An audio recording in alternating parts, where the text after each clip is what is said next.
NFL football on a Saturday on NFL Network. There's a 3-game slate. How lucky are we, right? If you're new to the channel, please like the video below. If you aren't subscribed already, you really should, because I'm putting out a bunch of great content, and also hit that notification bell so you get updates, because props change and you're going to want to know when they come out before they change. And if you're looking for more things to bet on, I hit this the other day on Taco Tuesday, and I bet on a lot of other fun stuff too. And if you're looking for that kind of thing, check the link in the description below. What's up, everybody? We have football on a Saturday. So lucky. I'm so happy about that because I don't gotta wait until Sunday. I have 6 plays for you. I have at least one player in each of the 3 games that are going to take place on Saturday. First pick I have here is Jordan Addison. It's a road game in Cincinnati. Over-under is 41. Mullins is under center, and he's shown that he can be productive. Look what he did last week at the Raiders game. Justin Jefferson hasn't been healthy all year, so this is going to be the man that's going to step forward and take a spot. His base number on my sports book for even money sits at 38. So 35.5 is kind of on the shorter side here. He averages 46.2 in his last 5. But since I thought this number was a little bit short, I totally expect 49.5 here, especially with this cool little multiplier. I think he hits 50. I think they ease Jefferson back in, and at plus 118 is what I was seeing. I'm going to take the multiplier all the time. Next play for you is going to be the next game. It's going to be Michael Pittman. It's a home game. It's indoors. It's 42, or the over-under is 42. Jonathan Taylor's out. Zach Moss is going to get more touches, but it's not going to stop the fact that they're going to be throwing a little bit more. The Steelers are, 21st in an overall pass defense. So, and look what Bailey Zappi did to him last week. Like, if he can do it, Gardner Minshew can do it. Gardner Minshew has a lot more tools. He's a lot more talented. The Steelers are slumping on a 2-game losing streak, and I don't really expect them to win this one. Pittman, actually, if you look at Michael Pittman this year, and you look since, where are we at? Right here in all these games right here, since Halloween, 8, 8, 8, 10, 11, 8. This guy's a pass-catching machine. He's going to hit this total of 76.5. Who's going to throw him the ball? It's going to be Gardner Minshew. I mentioned him about 5 seconds ago.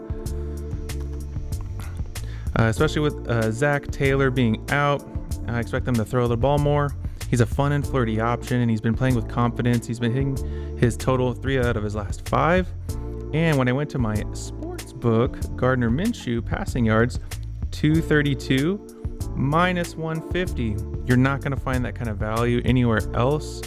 That's a great number. Stay away from minus 110. So minus 150, that's really good. We're 3 out of 6 now. The next person that I want to introduce is Pat Freiermuth. Pat Freiermuth is the only guy doing anything in this offense. He's minus 110 to go over his number, which is essentially a tie. The Colts are 17th in pass defense.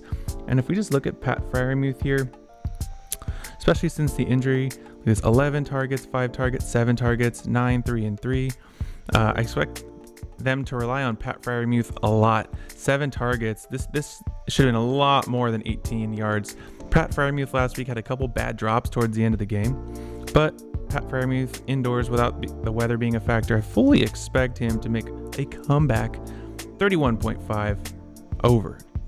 Got 2 picks left, and we're going to go to the last game of the day here. We're looking at Jahmyr Gibbs.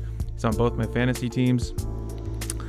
And we are looking at the receptions. This pass catching back has been doing it all this year when he's healthy. He's minus 124 to go over this number. And the Broncos defense looked pretty solid last week. I was actually at the game versus the Chargers, and they've been doing really well as of last month. And we all know Jared Goff can be a turnover machine. And if the Broncos can get to Jared Goff, then he's going to throw some errant passes. So I can see a lot of checkdowns, especially if they start trailing. They're going to throw to Gibbs a lot. So I could see him getting 4, and he averages 5 on the year. My last play here is going to be Josh Reynolds. We're going Josh Reynolds here, over 1.5 receptions. Oh man, I got to show you everybody this. We're going to my sports book one more time.